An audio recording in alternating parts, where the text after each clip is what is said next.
இன்றைக்கி நம்ம எல்லாருக்குமே தேவையான தன்னம்பிக்கை விஷயத்தில் பொதுவாக எல்லோரும் செய்கிற 5 தவறுகளை பற்றி பார்க்கலாங்க. அதில் ஃபஸ்ட்டு பாயிண்ட்டே லூசிங் செல்ஃப் கான்ஃபிடென்ஸ், நம்பிக்கை இழக்கிறது. ஏதோ சின்ன சின்ன தயக்கத்தினாலேயோ சின்ன சின்ன தோல்விகளாலேயோ நமக்கான நேரம் வரப்போ, நமக்கான சவால்கள் வரப்போ நம்ம திறமையை வெளிப்படுத்தாமல் நம்ம முயற்சி அப்படி நிறுத்திடுறதுங்க. Next point, comparing yourself to others. நம்மளை மற்றவங்கள பற்றி எப்பயுமே ஒப்பிட்டு பார்க்கக்கூடாதுங்க. ஏன்னா ஒரு சிலர் நம்மளை விட திறமையானவங்களும் இருப்பாங்க, திறமை கம்மியாக இருக்கவங்களும் இருப்பாங்க. அதனால் ரொம்ப உயர்ந்தவங்களும் கிடையாது, தாழ்ந்தவங்களும் கிடையாது. நம்மக்கிட்ட இருக்க திறமையை நம்ம மேம்படுத்தினாலே போதுங்க. Next point, excessive self criticism. நாமளே குறைவாக இடப்படுறதுங்க. சப்போஸ் ஆல்ரெடி நம்ம ஏதோ ஒரு முயற்சி எடுத்தோம்னா அதில் வந்து தோல்வியை மட்டுமே முன்காட்டி, இந்த மாதிரி குறைகள் ஆல்ரெடி உங்கள்கிட்ட இருக்குது, இதெல்லாம் உனக்கு தேவையா, எதுக்கு இதெல்லாம் பண்ணிகிட்ருக்க, தன்னம்பிக்கை இல்லாமல் நினச்சி நம்மளே குறைவாடை போடுறதுங்க.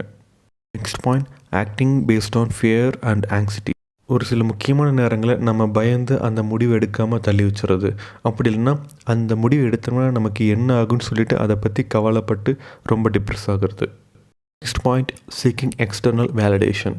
நம்ம எப்பயுமே ஒரு சில விஷயங்களை மற்றவங்களோட பேசி இது கரெக்டாக தப்பா அப்படின்னு சொல்லிட்டு நம்மளை திருத்திக்கிட்டே இருக்கிறதுங்க. இந்த மாதிரி நம்ம எப்போவுமே செஞ்சுட்டே இருக்கக்கூடாதுங்க.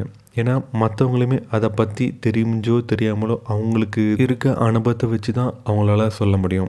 நீங்கள் இந்த மாதிரியான தவறுகளை செய்யாத பட்சத்தில் உங்களோட இலக்கை முழு தன்னம்பிக்கையோடு செயல்பட்டு அதை சீக்கிரமாக அடைவீங்க.